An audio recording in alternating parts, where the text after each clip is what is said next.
So I want to ask you a question. When you say student, do you mean all students, or do you really mean undergraduate students? And if you really mean undergraduate students, do you let that be known on your websites, in your pamphlets, when you're speaking to colleagues, when you are in meetings? Do you say, you know what, I really only serve undergraduate students. That's who I care about. I'm just curious. The answer is probably not, right? Because as a field, we have decided that when we say students, we really mean undergraduate students. It's much more soothing to say that than to say, I don't really serve that kind of student. Well, I'm hoping that after you've heard me, that you will feel like you want to reach out to some graduate or professional students on your campus when you get back. So this year, NASPA is celebrating 100 years, which we're all really excited about. And my knowledge community, the administrators and graduate and professional student services, is celebrating 20 years. So there's a little bit of a gap there between when NASPA started and when we really started to be able to concentrate on consistently serving our graduate and professional students. So when you think of student affairs, what words come to mind? I imagine some of the words by our previous presenters when they talk about the community that we form, the way that we take care of each other, the way that we love each other. I think all of those things were amazing, and they're absolutely true about us as a community. When you think about students, you think about faculty, you think about education and learning, you think about social justice. Well, when you think about all of those things, and then you think about graduate student affairs, do you think about different words? Do you ever think about graduate student affairs? You can be honest with me. Well, all of those words should still be encompassed, and so many more, because the lives of graduate and professional students are even more multifaceted than our undergraduate students. These are some of my loves, and some of them are here today. They are from Loyola University Chicago, from the HESA program. And one of the things that I learned during my time at Loyola was that as a profession, we weren't really serving graduate and professional students.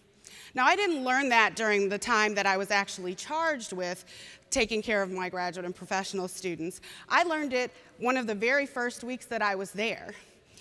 I was at a table and I was passing out snacks to my students as a welcome week activity.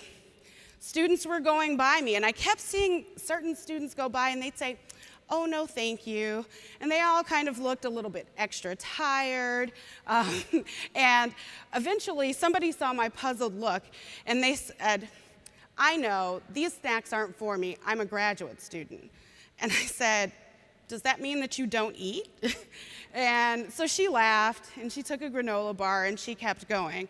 But it really struck me that any of our students felt like they weren't being actively welcomed to campus during Welcome Week. So what's the difference between college and grad school? Well, there are a host of differences, right?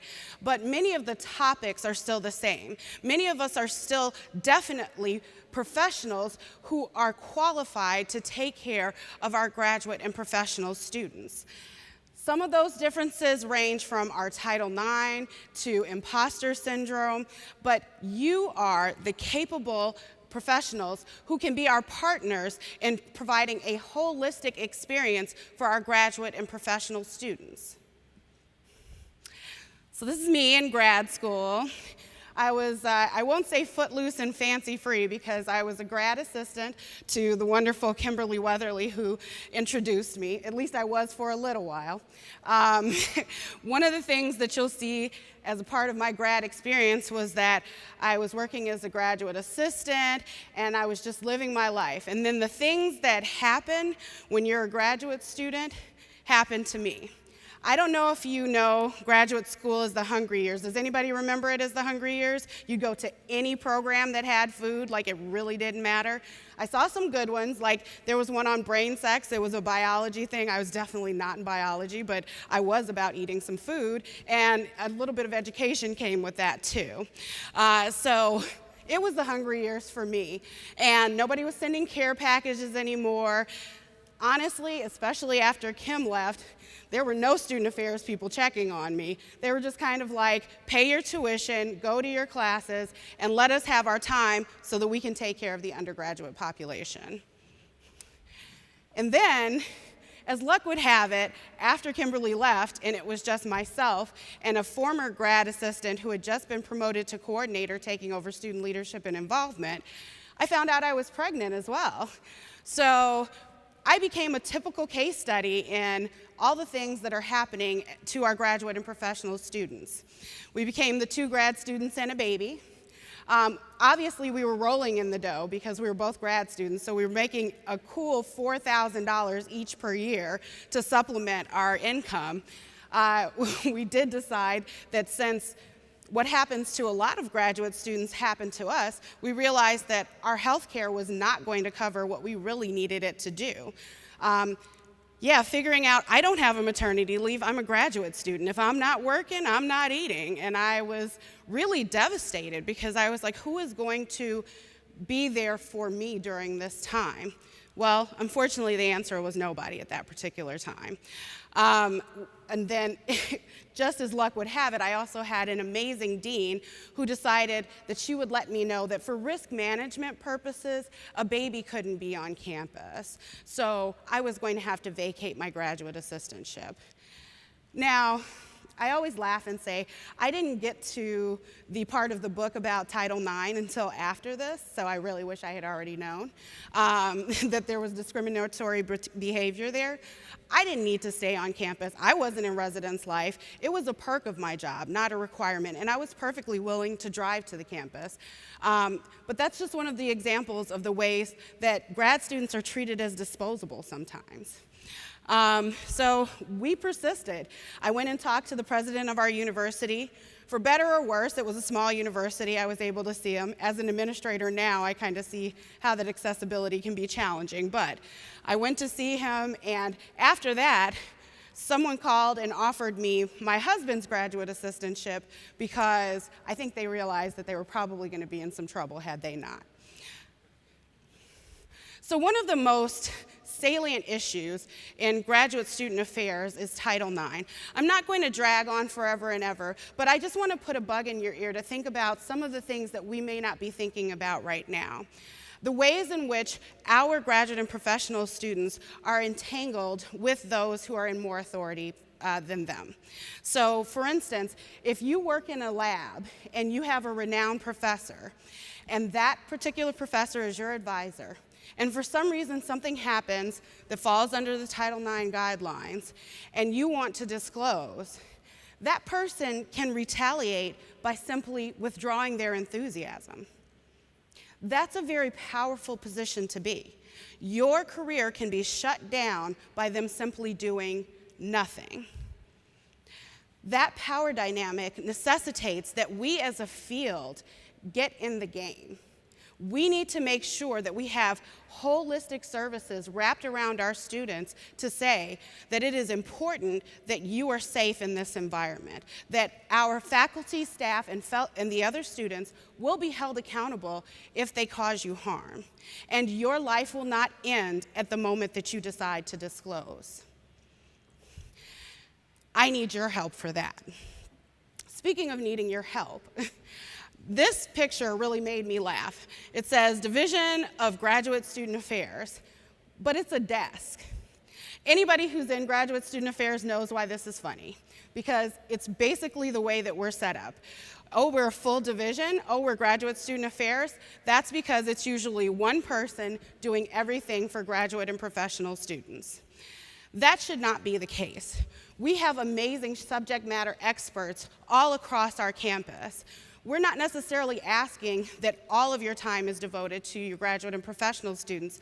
Of course, I realize that no one has that kind of bandwidth, but we're asking for you to be our collaborators. We're also saying that at this point, we need to be the ones that are creating new jobs in our profession. Our jobs are saturated, but they're not saturated in graduate and professional areas. So let's prepare our students to be who we need them to be to provide that holistic and engaging experience.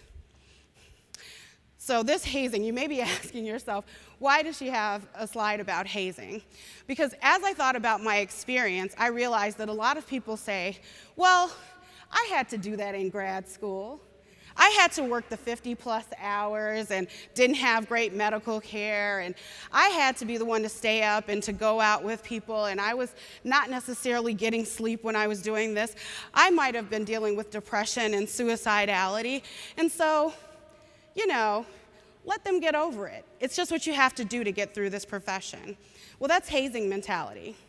And I would say that I'm not judging you, but I am. I'm judging you and I'm judging me, because I definitely was one of the people who thought that way. We need to do better because we know better. And then there are my people. My people are the administrators in graduate and professional student affairs. I recommend becoming a part of this strong network. You do not necessarily have to already be working with graduate and professional students to join us, to be a collaborator with us. If you're in another knowledge community, we're going to have a webinar with the disability knowledge community to talk about how we better serve our graduate and professional students. Every single knowledge community can partner with us. When I didn't know what to do for graduate and professional students, AGAPSS was there. And I'm very proud to say that a community that served me has given me the honor of serving them now as the national co-chair. So we welcome you and your collaboration. So, what is my challenge to you, my beloved colleagues? I want you to see the future. I want you to see the future of graduate student affairs. The AGAPSS knowledge community has a book project currently. We have a curriculum project that we're working on for HESA programs, because we want for our students to start thinking about how they serve graduate and professional students before they even leave their programs. In addition, we want to make sure that you are the person who starts to be the advocate in the room. We have a saying, it's WAGS. It's what about graduate students? It's really what about graduate and professional students? But the P is silent, but we won't be. So in your rooms, if no one is asking the question, what about graduate and professional students, be there for them. When graduate and professional students say to you, I am here, I want you to say, I see you, and I am here with you. Thank you.